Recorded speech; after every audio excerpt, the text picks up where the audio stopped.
Hi, I'm AJ. I'm Jeremy.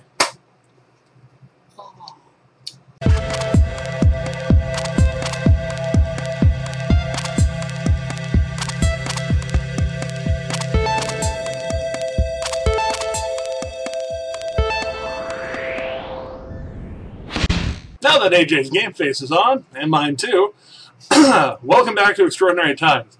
So, you know how yesterday we talked about the guy who shouldn't have been ticketed for, catching his son? Well, another guy in Cleveland decided he was going to give a homeless person who was soliciting money on the side of the highway some money. Well, in Theater Road, whatever. Yeah. It was at a stoplight. It was safe. He handed the guy money. And one of those particular dollars fell to the ground. So, whatever. Homeless guy picked it up because he was homeless. It was money. That's what you do. And so he and his friends who are in the car with him drive on, and about a block later, a cop goes, woo, on his car and tickets him for littering. And the ticket itself says littering, parenthesis, well, what's the exact quote? Words and stuff and things. Anyways, the point being, it was littering, parenthesis, oh my gosh, where did it go? It ran away from my face. It was right there, I swear. Money to panhandler. Yeah, money to panhandler. So, thank you. Oh my gosh. Anyways, so, the ticket itself says, gave money to a panhandler. In parentheses, after littering on motorway. Littering from motor vehicle. Something like that. Stupid. Now, there might be a law that says, he can't, give money to panhandlers that close to a freeway or whatever, but that's not what the ticket is for. The ticket's for littering. Stupid. And we move on. All right, so over in Israel, actually, there is a recently married couple that has decided to get divorced, which is actually a bit bigger thing over in that country than it is here, and slightly more religious over there than we are. Well, it is a country that is a religious country. It's a religious state. Yeah, thank you. Religious state. That's the word. Either way, they have filed for divorce because, well, the woman brought 550 cats into their new home and wouldn't get rid of them, and the husband really could not live well at all. Well, having a particular allergy to cats like I do, I can understand his predicament. I actually like cats. I lived around cats a good portion of my life, but even this, he's like, yeah, I couldn't get to sleep because, the cats would get on the bed and wouldn't get off the bed when I wanted to sleep. I'd sit down to eat and they'd jump up and eat my food before I could eat it. Cats were everywhere. I can't imagine the smell. Jeez. No way they had a litter box big enough for all this. So, yeah. File for like divorce. a litter room. Oh my gosh. Oh. That's gross. My one main thing about the story, though, is how did he not know about the 550 cats in the first place? Right? I mean, women can hide a lot of things from a guy before marriage, but 500 cats? That's crazy. So, moving on to, that is Orlando, Sanford, not California, that's the other side, Florida. The other sunshine side. Brain's not firing today, apparently. But a guy in Florida, a 25-year-old man by the name of Ryan Kittner, decided that, he saw a speed trap on the side of the road, cop ready with his laser, and after he passed him, he did what any responsible motorist would do, and flashed his headlights to warn the oncoming traffic of their impending doom. And, of course, sometimes when you do that, occasionally you will get caught by a cop, and cops do not particularly like their business being interfered with by ordinary citizens like you and me. So, cop pulled him over and ticketed him. The guy was like, no, and fought it in court, and won, citing his First Amendment right to express himself. It's communication. You are communicating with people. It's a right. He's actually sued the Seminole County Sheriff's Department before on free speech rights before and won again. So he's 25. He's on a roll. Like, man can't keep him down, apparently. good one, too, because free speech is one that needs to be protected. Absolutely, positively fought for in every sense of the word. Moving on to science. Science. And I have to say, initially when I saw this article, I thought to myself, that's weird. Blah, blah, blah. As soon as I saw the video, I felt like my entire life had changed. AJ, please take it away. It's absolutely amazing. It blew my mind. So, if you eat ketchup, you realize that in the end, you always have that little bit of ketchup at the bottom you just can't get out. The ketchup sticks to the bottle. It's just way too viscous, and literally millions of dollars in ketchup are wasted over in the course of years just because of that little bit of stickiness. Well, over at MIT, they've solved this problem. I would like to point out that this was a problem that MIT decided was worth taking on. Also, Harvard, but I was going to say also Harvard, but Harvard is less smart than MIT, believe it or not. Either way, they've coated the inside of this bottle with a new thing called Liquid Glide, which is kind of like half liquid, half solid, weird molecule. Like all the best things are. Weird. Anyway, literally, the ketchup will just slide right out of the bottle, no sticking whatsoever. This will, like I said, save millions of dollars in ketchup. Go look at the video. Annually. It's really cool. Oh, crazy. I seriously, first words out of my mouth were, I think my life just changed. It's a YouTube video, huh? It is a YouTube video. We can link it right here. Ah! Here? There? Both! Both! Everywhere! All over the screen! Do it. You should have. Just now. And poof! All gone. So, now a particular link right here for the trailer to what I am looking forward to. And it surprises me when I get excited for Leonardo DiCaprio movies now. Ever since, like, Aviator and that one he did before Aviator, Catch Me If You Can. I've started actually getting excited for Leonardo DiCaprio movies. Not gay. It's amazing. But, you know, this one makes me really happy because it's based off of a book that I actually could stand reading in high school, which was rare.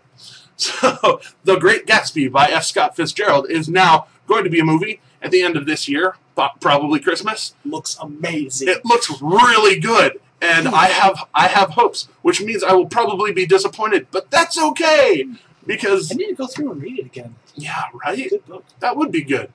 Now, to awful news. Okay, I want to punch somebody in the face. Somebody in Michigan.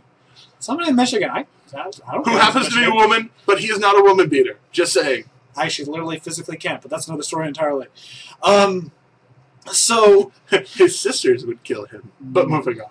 Anyway, so this lady is a mom, actually, went into an Old Navy and... with her kids. Right. Put a bunch of products that she had not bought yet into her purse, gave it to her daughter... 11 years old. 11-year-old daughter, and told her to leave the store separately from her and another boy who hasn't been identified yet. The 11-year-old girl was then caught and taken to jail. With another lady who was not her mom. And, of course, taken to the station and everything. And cops called this lady, and this mother, asked her to come down to the station. She first lied and said she was on a boat and never was there in the first place. And then called back later and said, First off, I lied, but I'm still not coming to get my daughter. I have to say, using the excuse I'm on a boat does not fly with the cops. No. Not ever, never. I don't care. You swim to shore and come get her.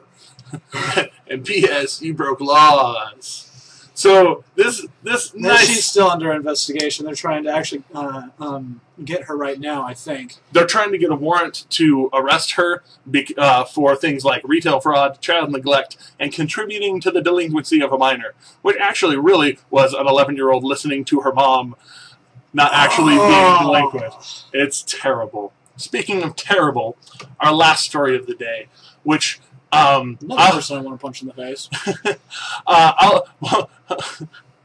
Larry Flint, not who I was about to say. I listen to Glenn Beck more than a little. For those of you who don't know, I am very conservatively minded, and a lot of his points I agree with. Not all of them, because, well, He's a little crazy, and that's okay. So am I. Different ways. Sometimes crazy still makes sense. Right? Exactly. Exactly. Anyways, so, you know, I at least respect Glenn Beck as a news commentator and things.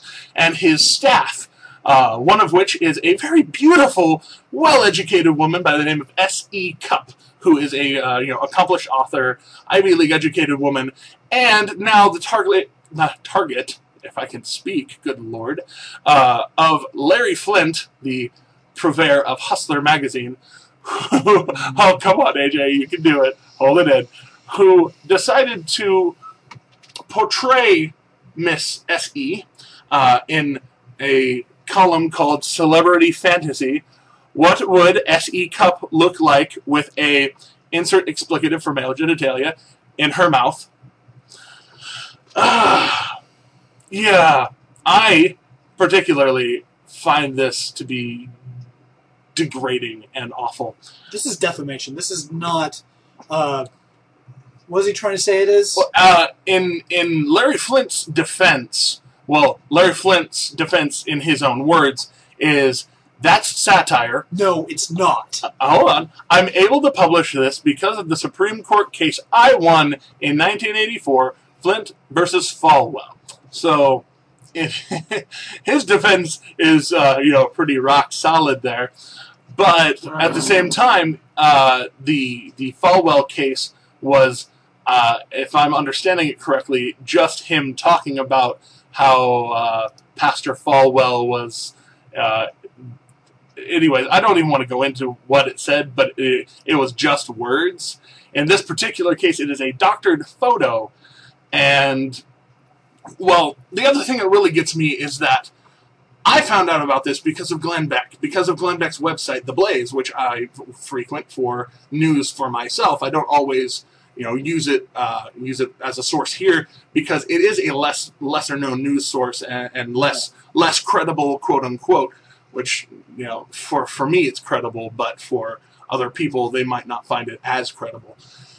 But I didn't hear about this from CNN. I didn't hear about this from MSNBC. I didn't hear about this from anybody else first. If he had done this to anybody else, you would have heard it on CNN. You would have heard it on... If they took Nancy Pelosi, if they took Michelle Obama, if they took, even Sarah Palin, somebody would have just flipped their lid and blown it all over national news, griped about it until it got on every major network. And this very well-educated, very conservative woman is being, defamed. Defamed! That's a great word for it. Defamed. And there's nothing. There's no outcry, no anger there. And it may seem like righteous indignation and, oh, you wouldn't flip out about it if it was blah, blah, blah. Yes, actually I would, because that's really inappropriate. Yeah. And wrong. And, pornographic things like that are actually not a joke. And Larry Flint's just laughing. Oh, he's laughing. Time. He's laughing his chubby, monochromatic face off. That's how he gets his kicks, is just destroying morality. He wants to destroy people. He wants to destroy morality. He wants there to be full ambiguity of morals. It's stupid, and best of luck for his whole empire to crumble.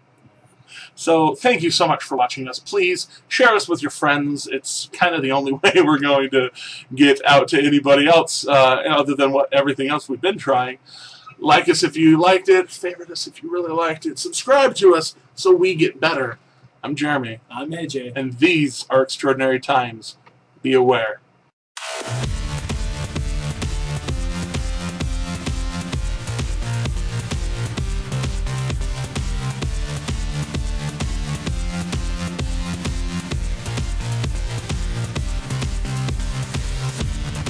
And that stupid fan was on the whole time?